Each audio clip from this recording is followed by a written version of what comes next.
this sunshine in. Ready for this? Boom, baby, boom. Rise and shine. I'm grabbing this light of mine, yours, all of us. We're bringing this light of life into us this morning. It is beautiful. Right after the worst of the situations, everything starts getting shiny. And I hope for that. I hope for that for you. I hope for that for your in it. Shall it off? Shirts in an hour. So I figured I'd talk to everybody. How come every time I start talking? But that's what matters, bro. So, your boy Saint giving it to you live off the 95. We're gonna get in vapes. I'd like to talk about some kind of my back, man.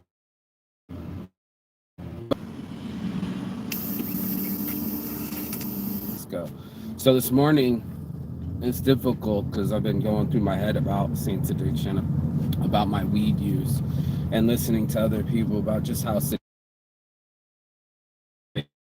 I still stay pretty motivated, but what I haven't talked about is the sedation of my brain, right? I mean, I might still get whatever I needed to get done, the task or whatever I was working on, but the fact is your boy Sam has a lot going up on his head. There's a lot in each of us, you know. We're like a duck, you know, the duck's just paddling its ass off below, and we look calm as fuck at the beginning. And I think that's the trick of people, is like we try to be like, oh yeah, everything's fine. Meanwhile, we'll find all sorts of ways to medicate, sedate, and disappear. I'm gonna get this window up. This weather's acting. I can roll it up. And I didn't want to disappear from my life. I've lived an active life, you know. I've done some pretty cool things, and I've done some really bad things. You know, in my regret, I've learned that I'm not as cool as I think that I am. Even though I was saying it earlier, you know, I'm as normal as everyone comes. And in my, oh shit, that was another lightning bolt. Still lightning. Daytime lightning. Okay. And to, you know, outwit myself, or stop harming myself, or stop sabotaging, you know, I had to acknowledge my input. I don't think a lot of people will go back and interview their exes, or maybe it's too recent to do that, but I'm having a tough time with the loss of life. And in my grief, I've smoked more, I've ate more, I masturbated more, anything to do with keeping my mind calm and available. You know what I'm saying? Like, I don't know if people know what I'm saying, but I know they know what I'm saying deep in the depths.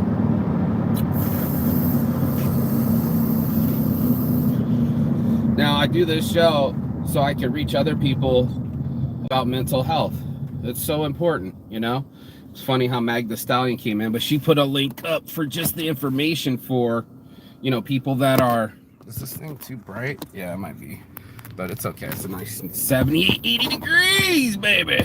Yeah. Let's make sure that works. And you can still see the shine. Okay, cool. So, me getting this fucking camera... fingerprints off of me, off the camera, so we can actually see, it'll be a whole nother deal, you know. There we go. Let's do this and drive before I hit somebody. About to pay attention to my life, pay attention to me and the way that I'm reacting to people and the way that I'm feeling as I'm processing things. I'm not only a person, and I'm not a computer, but I'm an entity. I'm a spirit that's giving off a vibe. And instead of bonding to other people's vibes, I differentiated myself. I said, I'm gonna do the opposite of what everybody does. Oh, you're a super cute girl? Well, I'm gonna treat you like shit. Oh, you think you're the shit? Well, I'm gonna disrespect you. And just weird shit that I do, and I'm admitting, you know, that it's weird.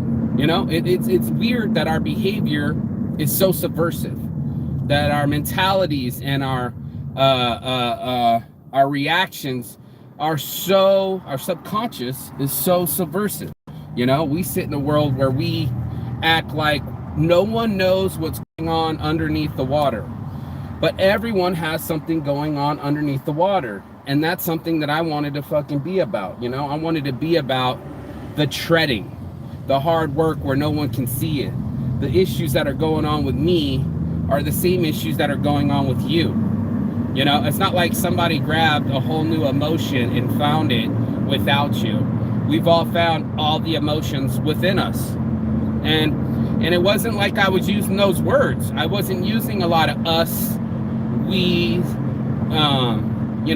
our, you know what I mean? It was a competition. It's me, no I in team. I'm just trying to make it in my life, and I know a lot of people that are like that. Like, I just want to make it.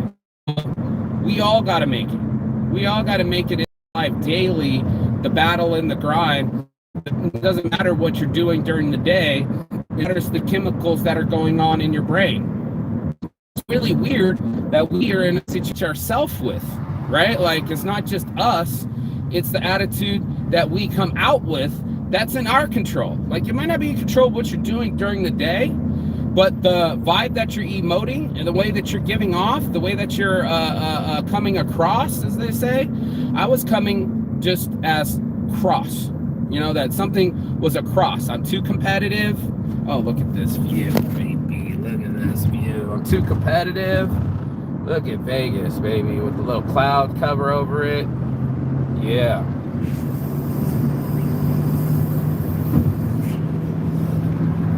This is my favorite view. Vegas. Let's roll it up, shall we? And that's the conversation I wanted to have with people.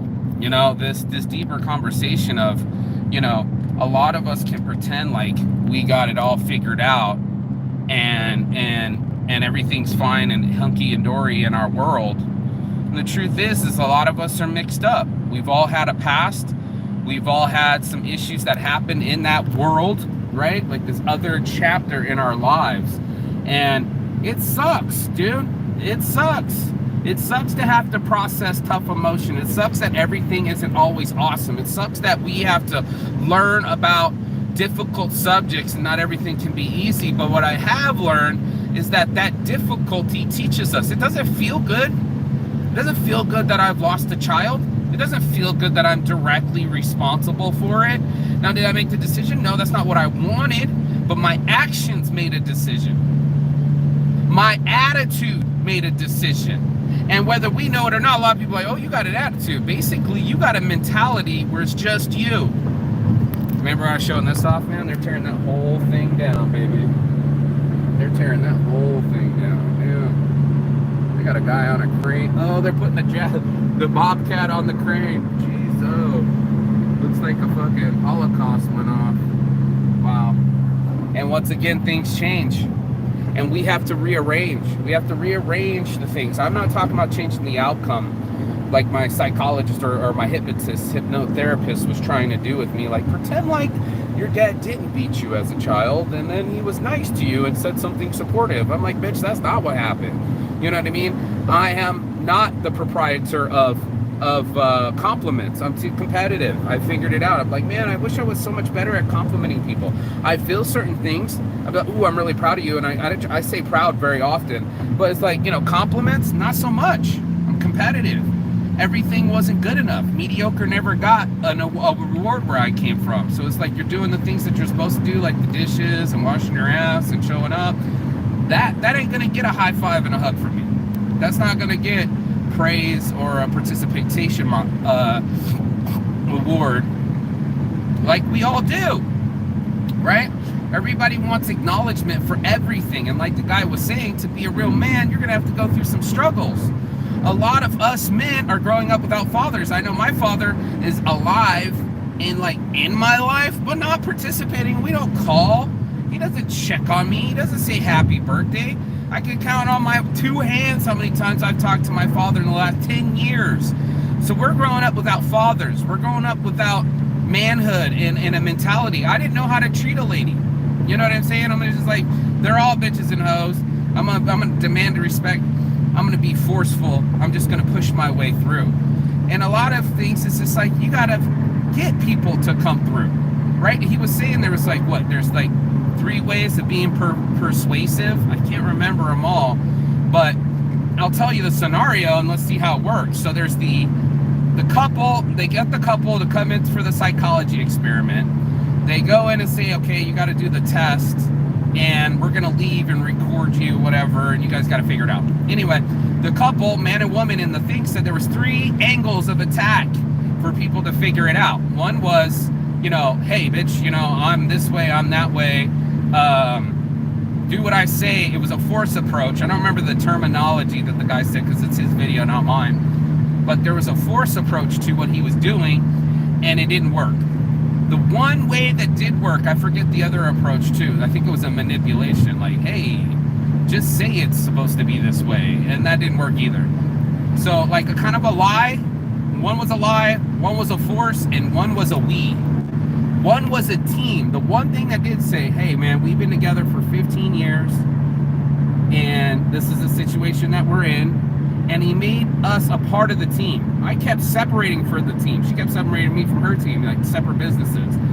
You know, we weren't on the same page. We weren't on the same team. We started battling against each other, and try as I might to get her to be on my team, or anybody else that's in your life. It could be a personal relationship.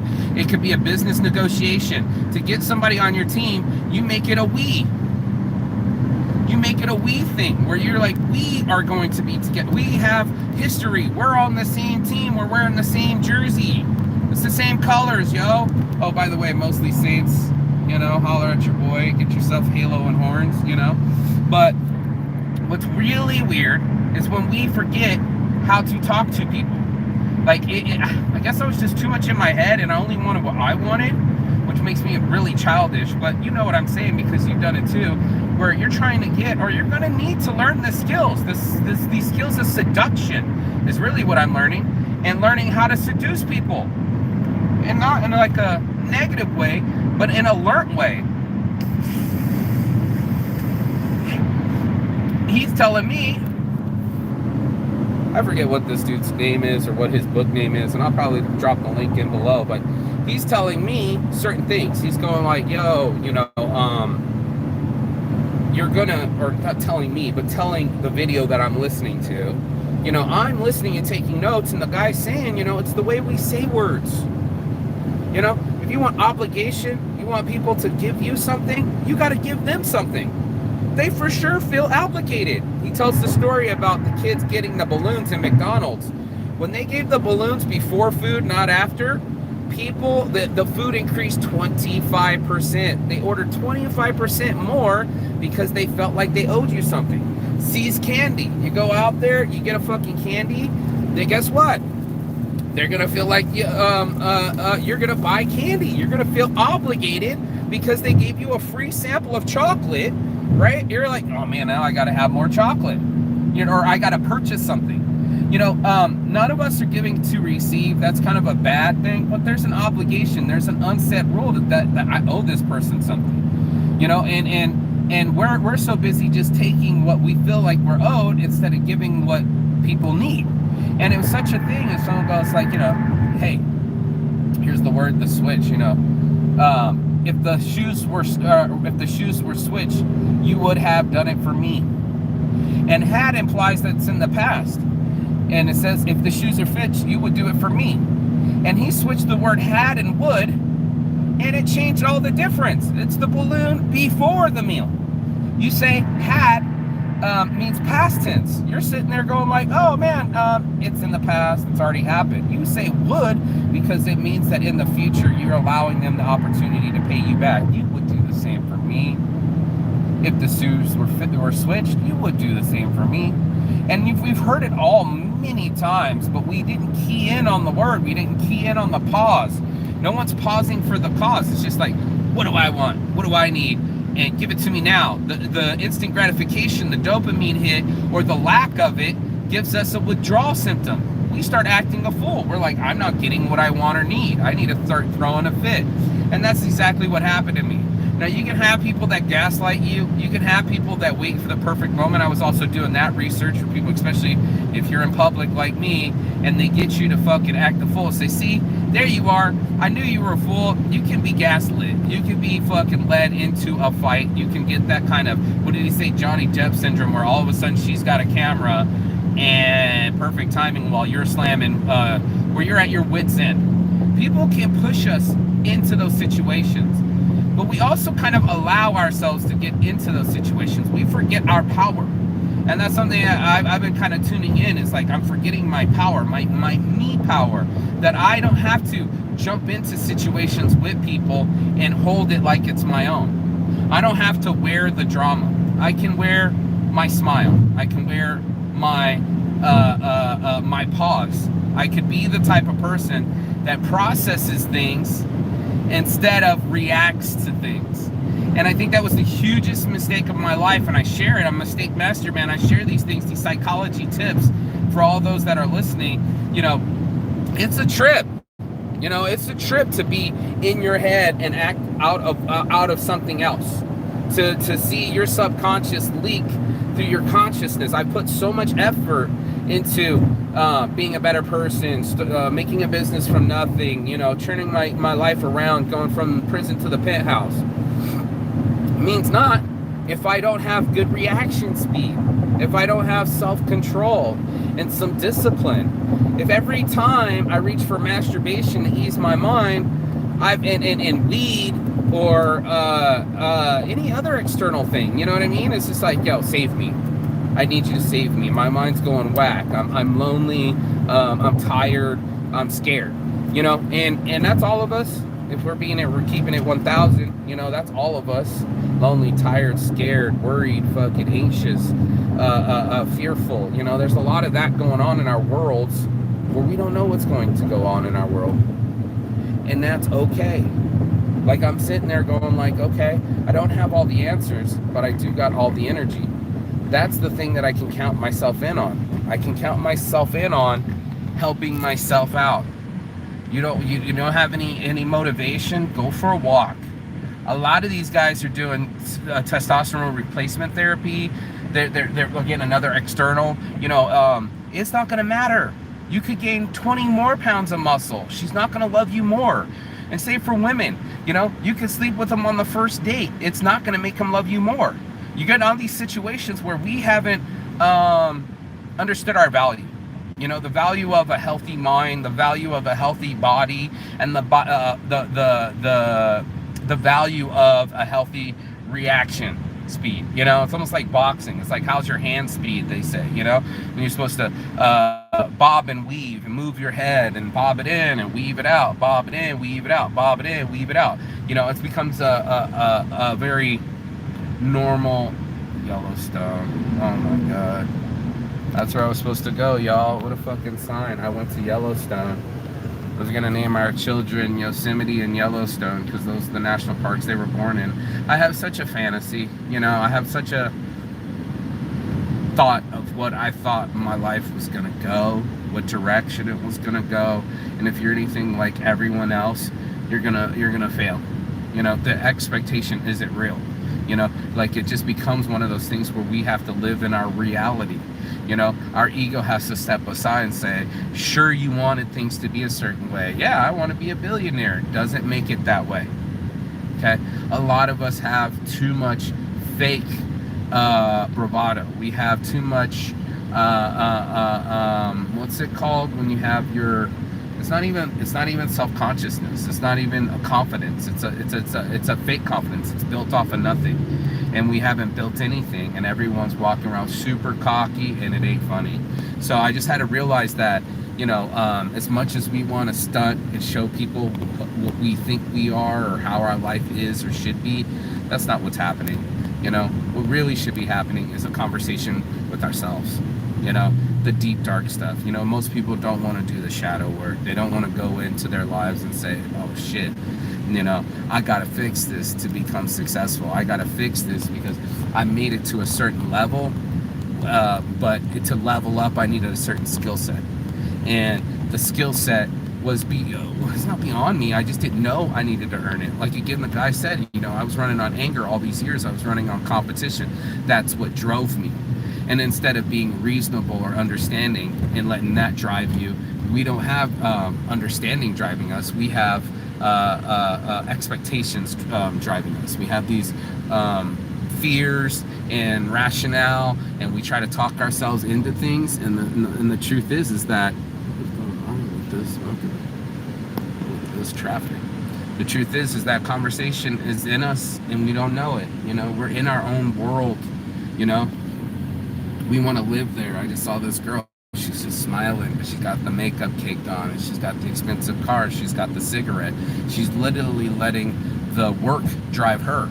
You get what I'm saying? Like, I mean, when you have that kind of lifestyle where you got to go into a job and pay for a car so you can impress people that you don't like, then you start not liking yourself.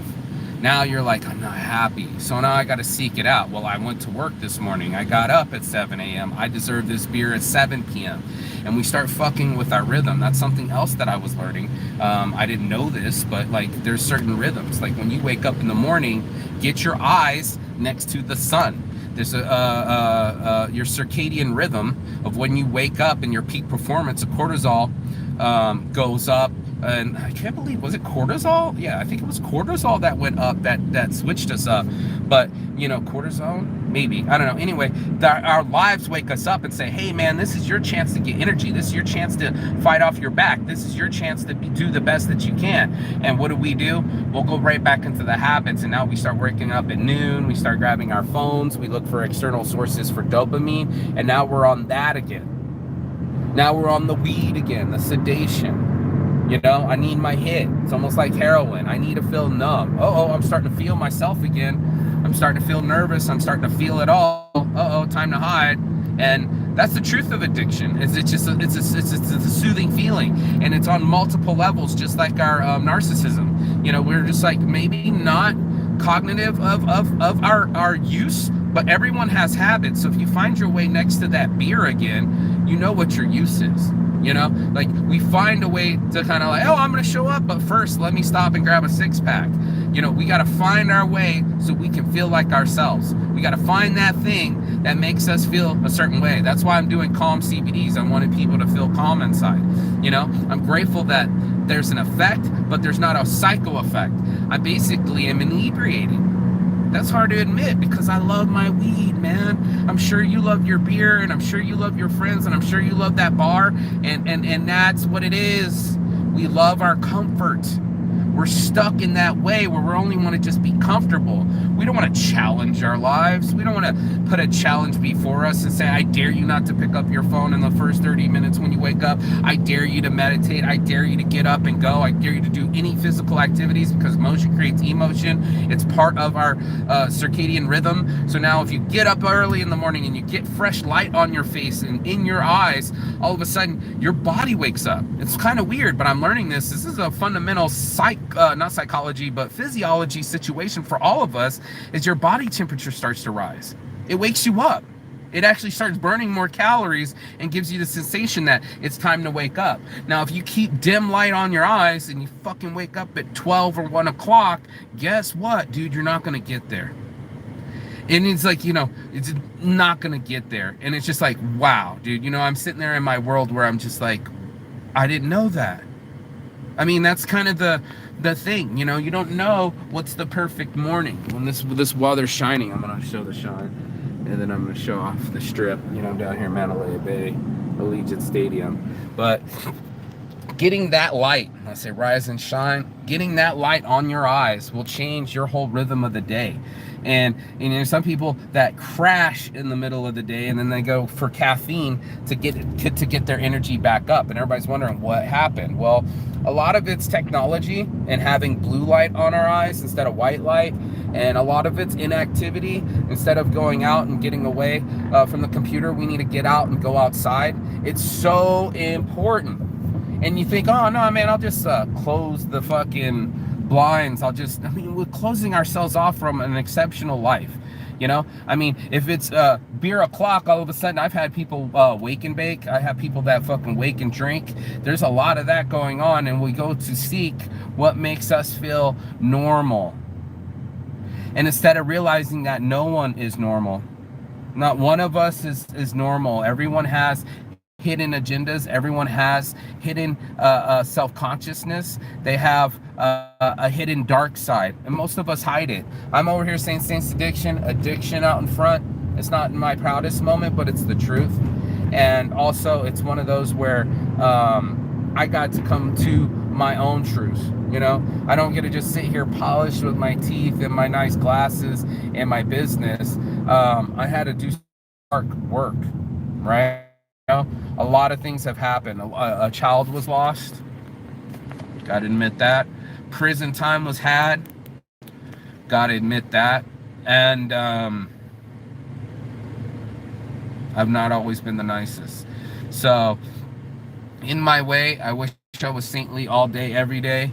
You know, I wish that rainbows flew out of my ass and I talk like Jesus, but I don't. You know, I talk like a dick. You know, I'm like an asshole sometimes.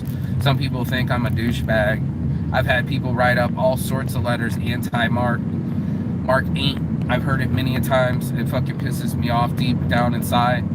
But what also pisses me off deep down inside is knowing how much money I spent on weed and that could have invested. How much time I spent sitting down instead of standing up. How much time I was spent being sedated instead of active. I'd love to sit here and blame all my unsuccess on weed, you know, because I don't drink, you know what I mean? But it's always going to be something, you know? I'm in competition with myself, not others. You know, I don't think I kind of realized that. I kind of think I just kind of kept just kind of zoning in on what my life was about, and instead of what it could be. And where I could be with the proper foresight, you know, bringing that foresight here now and go, okay, in 5 years you're not going to be like that, you know, in 2 years you're not going to be like that, you know, right now in the next 5 minutes, 5 months, it's going to be a disaster. But the foresight of knowing, you know, the other side of the feeling. You know, my friend's saying, I'm going to kill myself. You know, here's the gun. And showed me, and I'm just like, whoa. He doesn't believe in the end result being better. He literally only believes that it's going to be fucked. And as long as we kind of stay that way, where we stay like things are going to get fucked.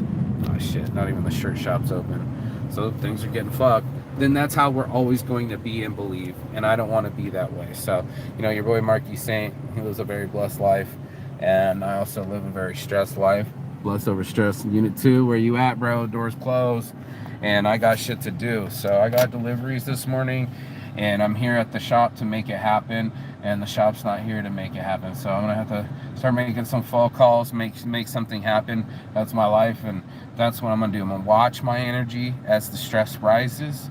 And do some breathing exercises and realize this too shall pass and I can do a better job. Peace and love, and as always, Chigathon. That means goodbye, but not forever and finish, and I will see you on the other side as soon as you like, share, and subscribe. And please comment below. What are you learning on your mental health? I'd love for fucking people to tell me or the world, and we can all share that kind of information because the internet just don't. Peace. I'll see you on the other side. Ciao. Beards on shirts, mostly saints. I'm out.